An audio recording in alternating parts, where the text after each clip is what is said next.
These are the examples for Algebra 2A, Credit 4, Lesson 9.3. Lesson 9.3, we're going to be talking about solving equations with that are rational expressions that are fractions. Now, you might look up here and notice that we've got the same problem written twice. And here's why we're doing that. In problem number 1, it says, what is a possible first step in solving the rational expression? Select the 2 correct answers. There's actually 2 possible correct answers. So instead of just kind of going over that, which would be pretty much, we don't want to just give the answer. What we're going to do is kind of give the answer, but in the process of solving the problem.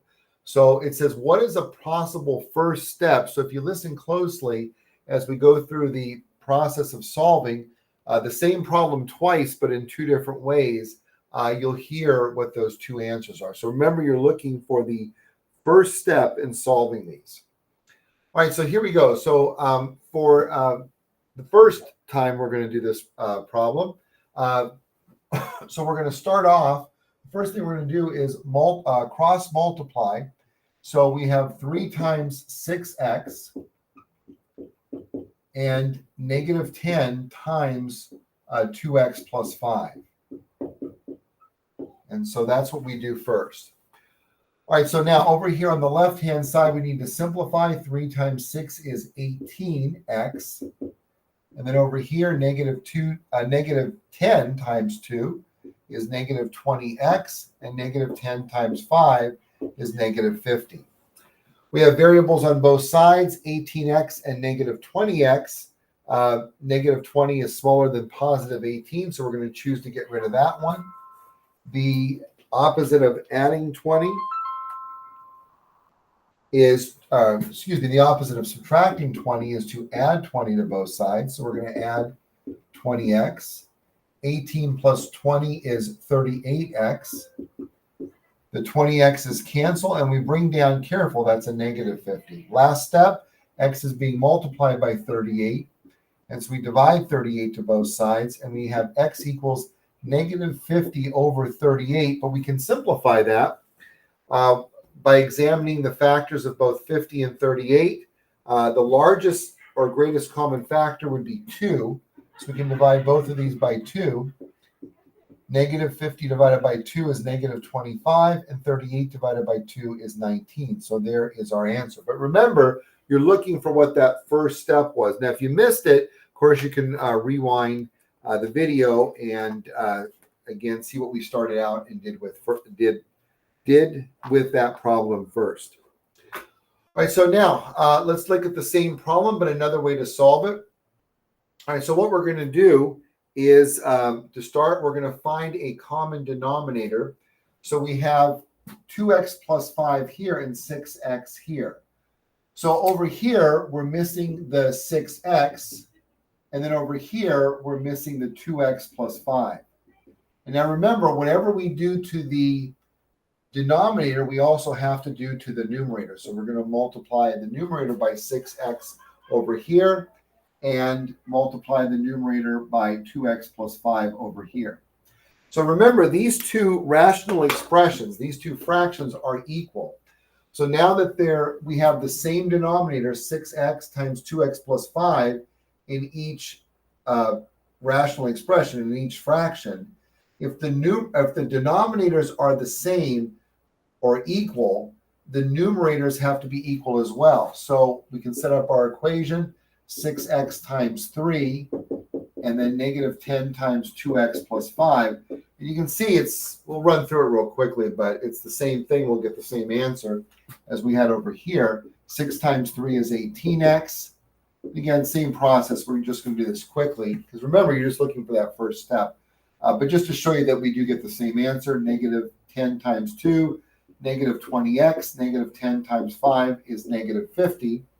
Again, variables on both sides. The negative 20 is the smaller coefficient of x. So the opposite of subtracting 20 is to add 20 to both sides, or add 20x to both sides. 18 plus 20 is 38x. The 20x's cancel, and we bring down And again, careful, that's a negative 50, so we have to bring down the negative. X is being multiplied by 38, so we divide 38 to both sides.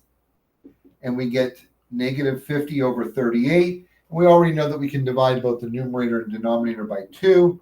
And so we get our simplified fraction of negative 25 over 19. But once again, it's asking you for what's a possible first step. There's two possible answers. And we said those answers at the very beginning of solving each of these. So again, if you missed that, just rewind the video and you should be able to determine what the answers are. All right, so that's our example for number 1. Problems 2 and 3 are word problems. And more specifically, it's a special type of word problem. I don't know, well, special type, or it's a type of word problem called a work problem. It's where work problem is where you have 2 or more people, machines doing a job. But the key here is that what makes us have to solve it algebraically is that the people are working at a different rate. Okay, so let's take a look at problem number 2, and then we'll put our numbers up here. It says Jake can mulch a garden in 30 minutes. Together, Jake and Ross can mulch the same garden in 16 minutes. How much time, X in minutes, will it take Ross to mulch the garden when working alone? All right, so let's take a look here for our example. And this is for number 2. We're going to have Janet and George, and then them working together. All right, so in our example, we're going to say that Janet can mulch the garden in 40 minutes. And then together, Janet and George can do the mulch the garden together in 22 minutes. And our question is going to be how much time, X in minutes, so will it take George to mulch the garden when working alone? So you'll set it up in a very similar fashion. All right, so let's go ahead and take a look at how we approach this. So what we want to do, again, we can see that 40 minutes for Janet, 22 minutes together. So what we want to do is look at this from the perspective of what part of the job, what fraction of the job can they do in 1 unit of time? In this case, it's minutes, so in 1 minute. And that's actually pretty quick to answer. If Janet can do the job in 40 minutes, she can do 1/40th of the job in 1 minute. And George, if he takes X minutes to do the job, he can do 1/x of the job. So it's just 1 over, even if it's X, it's just 1 over the time that they take. So 1/x.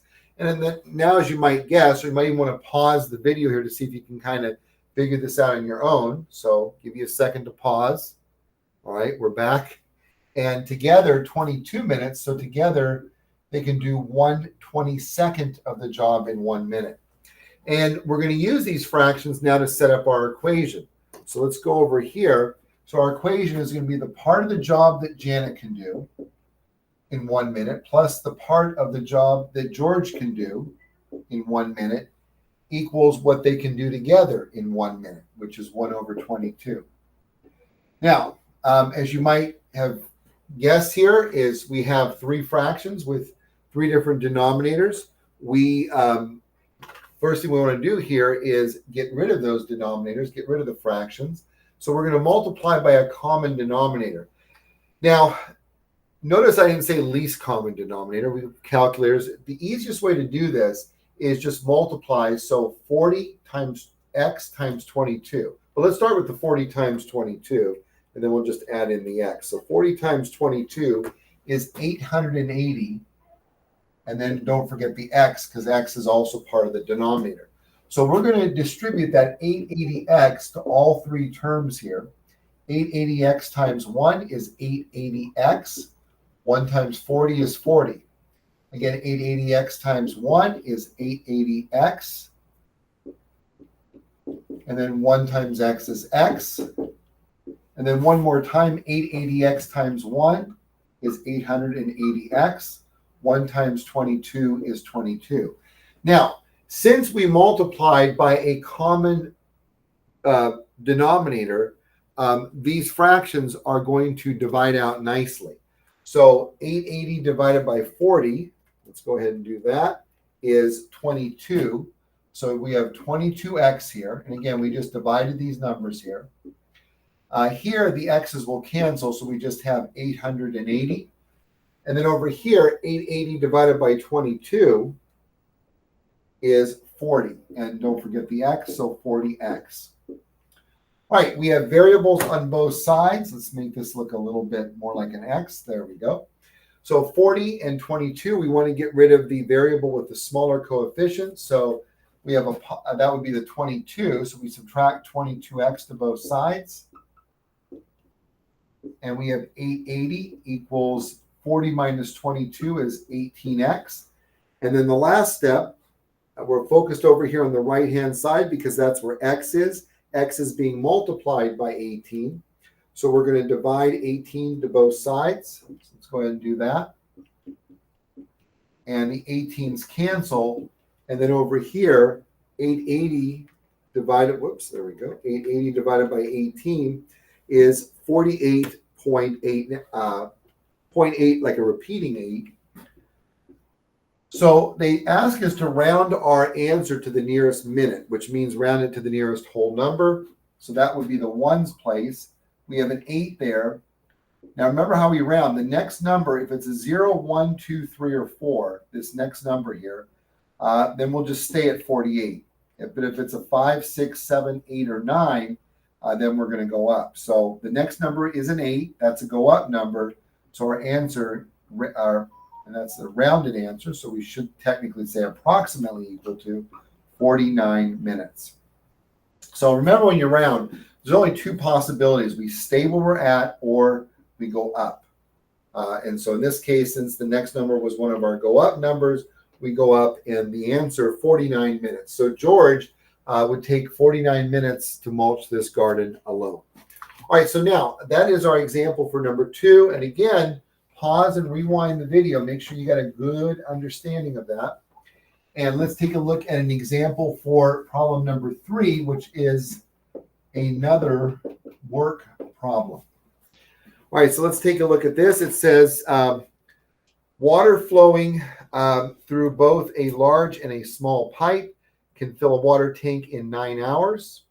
Water flowing through the large pipe alone can fill the tank in 17 hours. Find the amount of time x in hours it would take to fill the tank using only the small pipe, round to the nearest hour. Now, what we're going to do, just to show you that it doesn't matter if we have pipes working or people working, we're going to actually do another example involving people, but it's the same concept either way. So a large and a small pipe, and so instead of a large pipe and a small pipe, we're going to have 2 people, and this time it's going to be Stephen and Liz, and also them working together. All right, so and this time they're working together. Let's say they're working together to fill a water tank, maybe with buckets, or they have different size hoses. You can kind of fill in the details how you want there. All right, so let's say together, both of them will take 24 hours to do this job. So we're dealing this in hours. Yeah, 24 hours. And then for Stephen alone, he can do this in 50 hours. He can fill the tank in 50 hours. How many hours would Liz take to fill the tank by herself with the equipment that she has? All right, so once again, we're going to ask ourselves, what part of the job can they do in 1 unit of time? This time, the time is hours. But the process is the same. So if Stephen takes 50 hours, or his equipment takes 50 hours, he can do 1/50th of the job in 1 hour. Liz, that's what we're trying to solve for. So her equipment can do 1/x, or 1x, if you will, of the job in 1 hour. And together they take 24 hours, so they can do 1/24th of the job in 1 hour. So setting up our equation, just like we did on the last problem, we have the part of the job that Stephen can do in 1 hour, plus the part of the job that Liz can do in 1 hour equals what they do together in 1 hour. All right, once again, we're going to find a common denominator by multiplying the denominators, 50 times x times 24. But let's start with the numbers. 50 times 24 is 1,200. And then we're just going to include the x there. So we're multiplying by 1,200 x to each of these terms in here. So 1,200x times 1 is 1,200x, and 1 times 50 is 50. Again, 1,200x times 1 is 1,200x, and 1 times x is x. Last time, again, 1,200x times 1 is 1,200x. 1 times 24 is 24. Dividing this out, 1,200 divided by 50 is 24. So we have 24x. Here the x's cancel, so we bring down the 1,200. And then over here, 1,200 divided by 24 is 50. So we have 50x. Now, by the way, you might be wondering, well, what if they don't divide out so neatly when I do my problem? Well, they will if you are multiplying by a common denominator. That's a 100% guarantee. So if you divide these here or here and you get a decimal, either this wasn't the common denominator or something else, maybe when you divided, went wrong. All right, once again, variables on both sides. We have a 24x and a 50x. The smaller coefficient is the 24x, so that's a positive 24, so we're going to subtract 24x to both sides. The 24x is canceled. We bring down the 1,200. 50 minus 24 is 26x. Now, x is only on the right-hand side. X is being multiplied by 26. So we're going to divide 26 to both sides. The 26 is canceled. And our answer, 1,200 divided by 26, is 41.6 hours. Now, again, they want us to round to the nearest hour, the nearest whole number. So we're going to round to the units or one place. Our next number is a 1. Again, remember, our stay numbers are 0, 1, 2, 3, 4. The go up numbers 5, 6, 7, 8, and 9. So we look at that next number, and we can see that it is a stay number. So remember, when we're rounding, we either stay at 46 or go up to 47.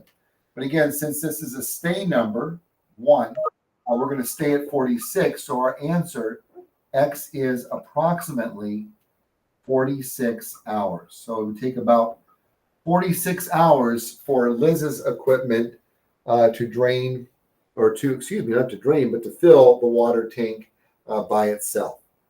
All right, make sure we can see that okay. All right, so that is it for the examples for lesson 9.3, work problems. And again, it could be 2 people, 2 machines. The point is, again, it's 2 people working at a different rate. So that's our examples. Good luck with the work. Again, pause, rewind the video as needed. And until the next video, take care and God bless. Bye-bye.